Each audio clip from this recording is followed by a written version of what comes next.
Hey everybody, how you doing today? Uh, Happy 4th of July weekend to you if that's something that you celebrate. Um, if you're like me, you've been hearing a whole lot of conversation about this Trump big beautiful bill, and I just want to talk about what this really means for you. Um, Everybody's seen the headlines, and a lot of times there's some fear mongering and that stuff going on. So let's talk about what it means to the average person. Number one, this crazy bill is going to be cutting a lot of social programs, so get ready. We're going to have to start taking some action to protect ourselves and make sure that we're still okay. But namely, that I want to point out is that SNAP is going to be greatly affected. AKA food stamps. Why is this important? Because for people that are getting food stamps, that means that the monies that they've been saving by being able to use food stamps and not having to spend whatever money that they're earning from their employment, um, is going to have to start coming out of their paycheck, giving them less resources to be able to buy other necessities that they need for themselves. So this is a terrible move. Um, it's also going to affect a lot of the communities that these people live in, because they were taking often these food stamps and going into local businesses and buying products. Now, if they're going to have less money to spend, they're going to be spending less money in these local businesses, which is going to affect the local economy. You see the trickle down that I'm talking about here? Bad for everybody. Medicaid. Cuts in Medicaid and higher medical costs. It's going to affect everybody. Our loved ones, our older senior citizens, they're going to have a higher out-of-pocket cost for, routine medical treatment. And they may not even be covered at all, which is going to make things incredibly expensive. Section 8 housing. When you think about it, there's a lot of people that are using Section 8 vouchers. And now what's going to start happening is that the wait list is going to get longer and longer, which means people are not going to have a place to live. And then also what's going to happen is that the rents for low-income people is going to go up and up, which means you're going to have, people are going to have to make a choice. Am I going to live in a less desirable area? Or am I going to get a smaller place and maybe have to cram a family of four into a one-bedroom apartment? Who would want to be in that situation? WIC, less funding to help pregnant women and young children get proper nutrition. Like, who cuts that? Like, we're talking about children here. Some of them not even born yet, and you're taking away resources from them. Like, what kind of monster is this? Uh, a lot of the heating and cooling, your local energy company, some of their programs are also being cut to be able to subsidize some of the energy consumption that people have. Pell Grants, making college more expensive and less affordable for everybody. And quiet as it's kept, it's not just low income people that rely on these Pell Grants. Everybody does. College has gotten ridiculously expensive. This is an essential part of people being able to achieve a quality education. Childcare subsidies.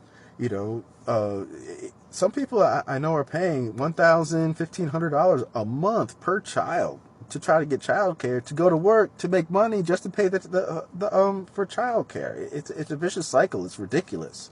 Like, we need to get this under control. Other things that are going to be that are in the bill that are going to affect everyone are the interest rates and the debt costs. They're going to keep climbing. They're going to keep going up. For a $25,000 car, with the increase in interest rates, that payment's going to jump from maybe $460 a month to $500 a month. Doesn't sound like a huge amount, but put that out over a year or the life of the term of a car loan. That's at least a tank of gas every month, or half a tank of gas. So, it's again, all these little things are adding up to take money out of the average person's pocket. Mortgage rates going up. Give or take a couple, a couple tens of $1,000s. The average house in the U.S. is about $300,000 right now. And some places a little more, some places a little less. At a 3% interest rate, that's about $1,200 a month. At a 6% interest rate, you're looking at $1,800 a month. Like, that's a huge difference in a mortgage payment, right? That's like $6,000 over the course of the year that's being taken out of people's budgets, yes, again.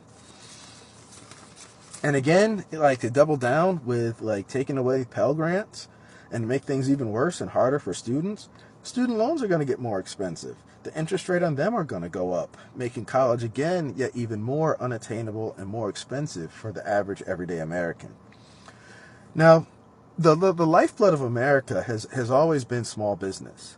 And when you make it hard for small businesses, it already is difficult. Don't get me wrong. It is not easy to get funding right now, but you're making that the ability to get funding even harder and more expensive.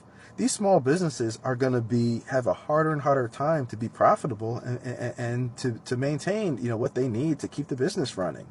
That means we're going to have less and less small businesses, the mom and pop stores in the neighborhood that are helping us to do our everyday lives. These are the ones that employ our friends and whatnot. Small business is huge. So what's going to happen? Of course, Trump's friends, they're going to sweep in with a big smile on their face because they know they're going to make some more money off of us. Do we see a trend here? I don't know. I don't mean this to be fear-mongering. I don't mean this to scare you, but this is basically just matter of fact. The rules of the game are being changed, and the reality is we can't keep doing things the way that we have been for the past few years. As the Trump administration keeps making these ridiculous bills and making these budget cuts in areas that are essential for everyday American life, we're going to have to take actions into our own hands. One, yes, on the legislation front, we're going to need to get some stronger advocates for us to be able to fight this legislation. But also, as taking care of ourselves, we need to start getting a little bit more creative in how we do things. It's just like everybody has house rules for games like Monopoly, Uno, stuff like that. And the rules change from house to house, right? And so as you go from one house to another to play these games, you have to change your strategy on what you have to do to win. And we're basically having to do that same thing right now with the way that they're changing the rules in legislation right now. So be flexible. Stay tuned for part 2. I'm going to go over some of the things that we can do as individuals to help offset some of these legislative changes. And follow, and subscribe. Have a great day. Bye-bye.